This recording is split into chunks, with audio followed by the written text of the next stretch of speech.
Hey guys, what's up? So today is Tuesday, so I am on leave at yun nga, nandito po kami ngayon sa farm sa Tagaytay.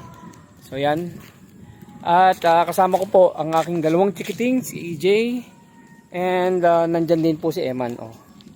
Ayan, at nilalakad lang namin 5:40 PM na pala. So wala naman kami masyadong ginagawa ngayon. Kaya wala masyadong tao at puro kalikasan yan. Walang masyadong pollution. So, ayan medyo uulan na nga. So, ikaw, ano masasabi mo, Jay? Nag-enjoy ka ba, Jay? Kind of. Kind of, may pa, kind of. Evan, how about you? Enjoy ko yung kotse. Enjoy mo yung kotse. Look. So,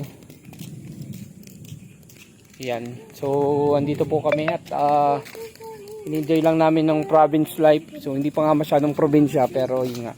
Ang kagandahan po kasi ay hindi ka masyado talagang may stress kasi yun nga. Maririnig mo ay puro huni ng ibon. Ibon ng ibon, mga ganon.